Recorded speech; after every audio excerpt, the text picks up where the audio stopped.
Hi friends, welcome back to our channel. இன்றைக்கி CSK மேட்சாமே அது பார்க்குறதுக்கு எனக்கு டேஸ்ட்டாக எதனா செஞ்சு கொடுங்க சொல்லிவிட்டு பாப்பா சொன்னேன். நான் உடனே கடாயில் 2 டீஸ்பூன் நெய் போட்டு பாதாமும் முந்திரியும் போட்டு வறுத்து எடுத்துக்கினேன் ஃப்ரெண்ட்ஸ். அது நல்லா கொஞ்சம் பொன்னிறமாக வறுத்து எடுத்த பிறகு 1 கப்பு ரவை எடுத்துக்கிட்டேன். அந்த ரவையையும் அந்த நெய்யிலே போட்டு நல்லா வறுத்துக்கிட்டேன் ஃப்ரெண்ட்ஸ். அது ஏற்கனவே வறுத்த ரவை தான் அப்படின்னு இருந்தாலும் கொஞ்சம் சூடாகிற அளவுக்கு நான் வறுத்துக்கிட்டேன். ரொம்பவும் பொன்னிறமாலாம் இருக்கலை, சிரிஞ்சியிலே வச்சு வறுத்துக்கோங்க. இப்போ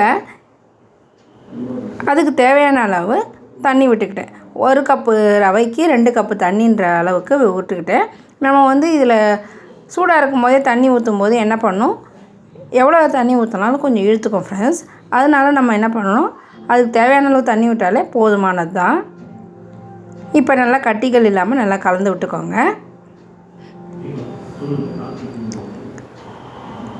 அந்த தண்ணி எல்லாத்தையும் அந்த ரவை அப்சர்வ் பண்ண பிறகு நல்லா அடியில் பிடிக்காமல் நல்லா உருண்டு வரும். இந்த சமயத்தில் நீங்கள் அதுக்கு தேவையான அளவு சர்க்கரையை போட்டுக்கலாம். நான் இன்றைக்கி செய்ய போகிறது பார்த்திங்கன்னா தர்பூசணி கேசரி தான் நான் செய்ய போகிறேன். அதுக்கு தர்பூசணி பழத்துலேயே நான் சர்க்கரை போட்டிருக்கு. அதனால் இதுக்கு 1 டீஸ்பூன் சர்க்கரை மட்டும் இப்போ ஆட் பண்ணிக்கிறேன்.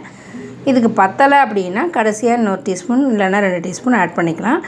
இப்போ சர்க்கரையும் போட்டு நல்லா கலந்த பிறகு நல்லா கலந்து வந்துடுச்சு. இப்போ நான் எடுத்து வச்சுருக்க தர்பூசணி ஜூஸை இது கூட ஆட் பண்ணிக்கிறேன் ஃப்ரெண்ட்ஸ். தர்பூசணி ஜூஸ் கடைசியாக இந்த நேரத்தில் தான் நீங்கள் ஆட் பண்ணணும். ஃபஸ்ட்டே ஆட் பண்ணிங்கன்னா அதனோடய டேஸ்ட்டு அதனுடைய பெனிஃபிட் எல்லாமே போயிடும் ஃப்ரெண்ட்ஸ். அதனால் இந்த சமயத்தில் ஆட் பண்ணிக்கோங்க. இப்போ சர்க்கரை பத்தலைன்றதுக்காக 1 டீஸ்பூன் ஆட் பண்ணி இன்னும் 1 டீஸ்பூன் நெய்யும் விட்டு நல்லா கலந்து விட்டு ஒரு தட்டில் வச்சு மேலே டெக்கரேஷன் பண்ணி அவகிட்ட கொடுத்தேன். அவளும் அழகாக சிஎஸ்கே மேட்ச் பார்த்துக்கிட்டு டிஃப்ரெண்ட் டேஸ்ட்டாக இருக்குதுமா அப்படின்னு சொல்லிக்கிட்டு தட்டை காலி பண்ணிட்டேன்.